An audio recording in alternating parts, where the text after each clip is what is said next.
So the tea time stories, they have returned for another episode. There's a fly here. I'm pretty sure that very same fly was the one that woke me up this morning. I have a free day where I don't have to do anything. And on those days I usually like to sleep in, but at 8:18 in the morning, this guy woke me up. Said it's time to, I don't know, start being, not doing.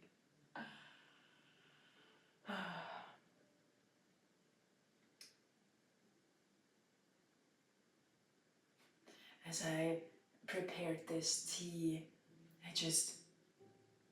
realized all over again how connected we are with others. And like through different connections, how different things materialize. Like this tea here. I'm not even gonna go into the story how we need the earth and the soil and the water and the sun and all those people that take care of the tea plants and they help to then later on pick the leaves and all that process so that we could have tea. But like this particular puer, I don't even know what year puer it is, but my friend got it for me for my birthday almost now 2 years ago. And he got it from a friend who used to live in that tree tea plantation in China, in Yunnan. And like he met this friend of his in Guatemala, like through a really random circumstance. Though there are no like random things happening, right? It's all meant to be. And so now I get to sit on this beautiful Wednesday morning here with this tea, being so grateful that my friend met his friend, that his friend used to live in China and take care of tea plants. And now I get to enjoy, cherish this bowl of beautiful, beautiful tea. Amazing.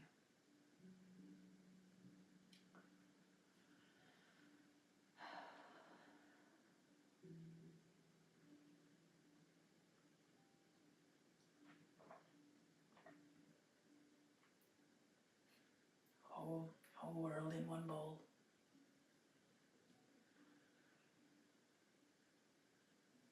I woke up this morning and had a knowing that I'm gonna film another video because there is a thought that I felt that I wanted to share that's been really helpful holding me accountable and on my path. And the idea comes from yoga philosophy, yoga teachings, ASTEYA, non-stealing. And I remember when I first heard about ASTEYA, the concept of non-stealing years ago, then for me it was like, this is obvious. Why do we even have to state that we shouldn't steal or take whatever is not ours? Like, this is common sense. And it is. For some people it still isn't. That's why I think we still need to talk about it. But I don't want to talk about not stealing physical things or other people's time even. I want to open up ASTEYA from another angle. that is not stealing from myself and not stealing from my purpose.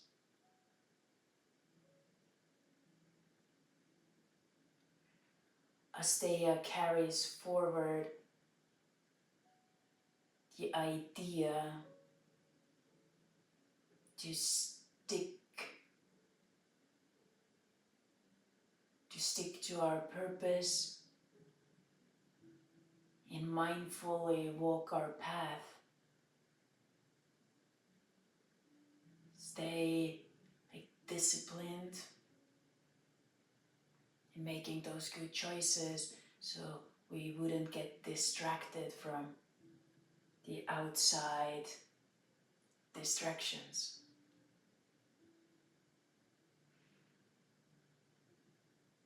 And having the deeper knowing about our own dreams, needs, wants. And when we want something that we really in our core know that this is what I want, not what other people want, or this is my dream, not the society's dream.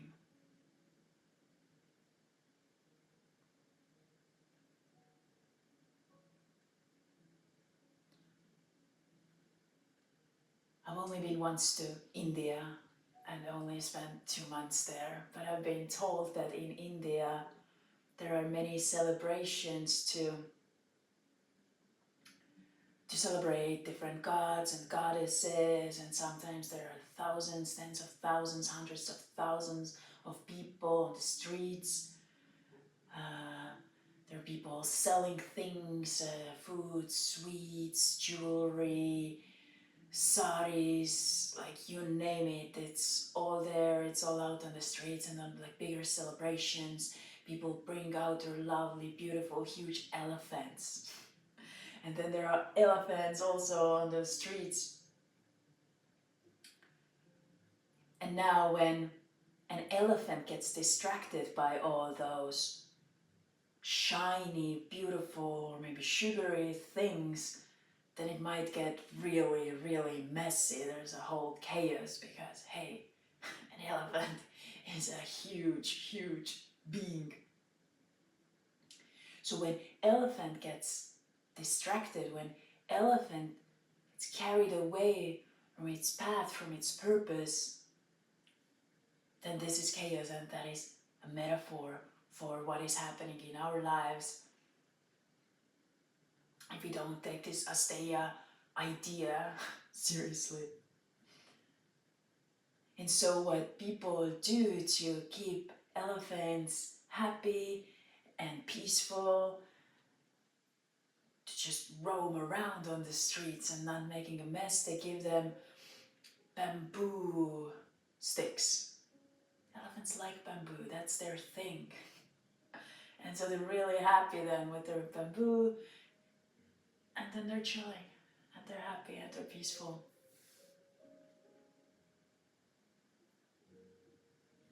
So what we need is also our bamboo stick, branch, however you want to call it. Or maybe there are many, many bamboos, and those bamboos can change, right?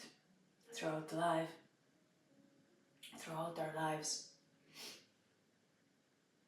But when you find a practice or a really deep, meaningful work that you're supposed to do, of course it's not always easy to choose that. It's not always easy to take care of ourselves. And taking care of ourselves is not always comfortable, satisfying. I feel like at the end of the choice that you have to make, it might be hard. At last, it's always satisfying because we feel better. So for me, for example, it's been really, really challenging to stay away from screens. I know I'm addicted to screens, but what matters is that every day I choose to start my day mindfully, not taking my phone out the first thing in the morning to go scroll on social media, for example. This is what I do. Or this is the first thing that I want to do. And then I start feeling anxious. My mind is scattered. And I find that it's way harder to concentrate because I'm not centered in myself. So what I need every morning is a morning routine that helps my mind and my body to relax. I like to start my days right now with celery juice and cucumber juice. That takes me an hour to go through that process. And already when I have that hour without the screen, that makes a huge, huge difference.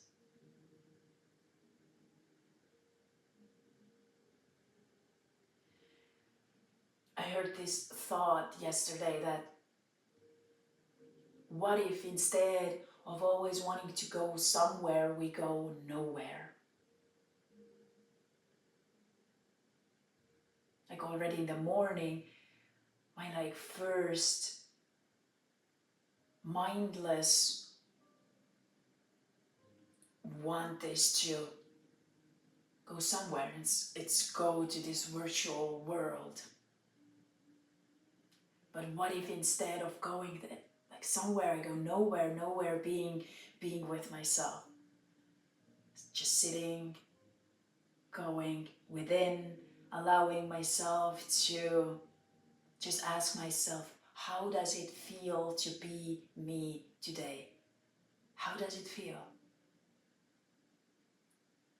What kind of feelings and emotions am I feeling today? What is present today?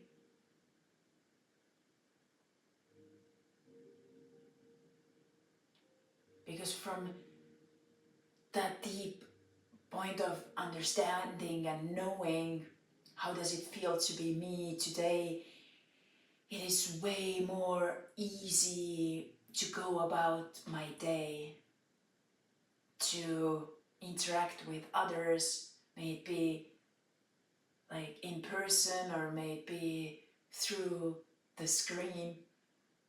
And then that screen can be such a positive thing.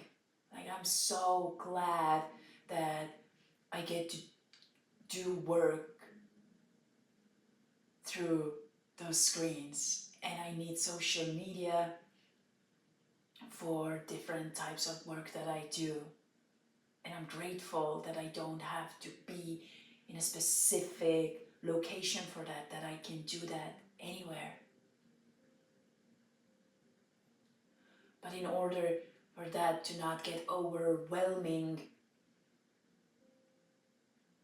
I need stillness. I need to sit with myself. That's why I love tea so much as well. And I'm deeply grateful that I have most of the days in my life, I have time in the morning to at least take an hour. Today, after my all juicing ceremonies, I got time to sit down with tea. And now I get to sit with tea. And so that time is even longer that I'm gifted to be with myself, to feel myself. And I know that many people don't have that. And it's a luxury, it's a privilege. But I'm sure everyone has 5 minutes. wake up 5 minutes early. Be mindful about those 5 minutes. Start there.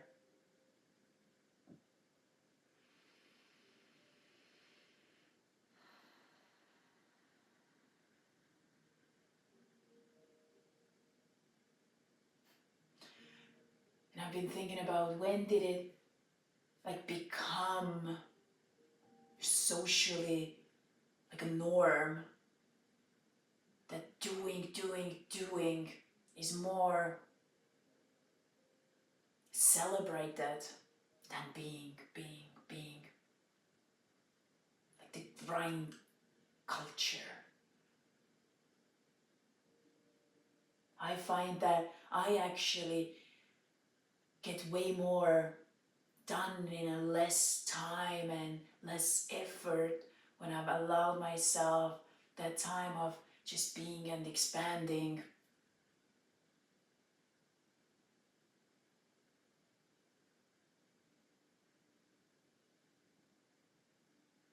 And that being constantly available is an illusion that then are more important, or then we get things done in right time. But being like constantly available to everyone robs ourselves the space to be with ourselves. And I feel like I'm starting to repeat myself, but maybe I need to repeat it to myself over and over and over again, that this is okay, that time like this.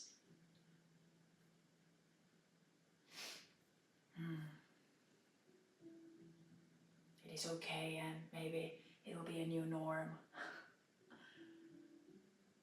I'll sip to that.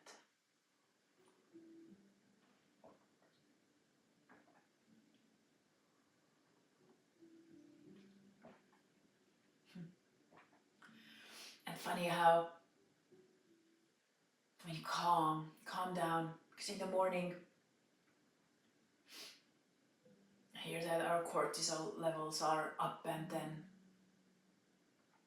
we're not so chill and relaxed. But when that cortisol level goes down, we're way more fluid, accepting.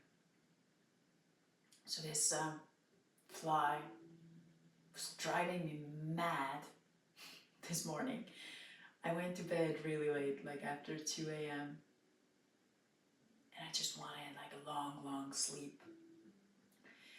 And I know that when I wake up with the feeling that I don't want to open my eyes, that my eyes are still tired, then it's too soon. It's too soon to wake up. But that fly was driving me mad, and I couldn't just stay in bed and relax. That fly constantly like landing on my face and my feet, and it was everywhere. And now, when he's going around doing his thing, it doesn't drive me mad anymore, because I'm more centered, more at ease, peace. Let the fly do its thing, I'm gonna do mine. Let's all just be. Yeah, I think that concludes the tea time story for today. I wanna now sit with more bowls with tea in silence.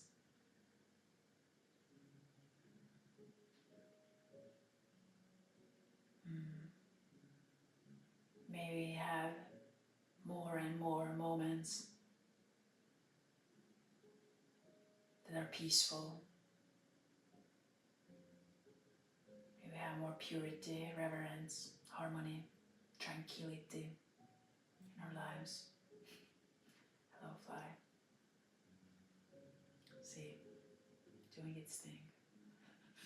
Maybe just wants to feel connected.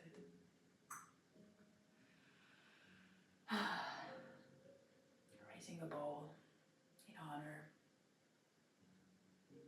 to everyone who walked before us.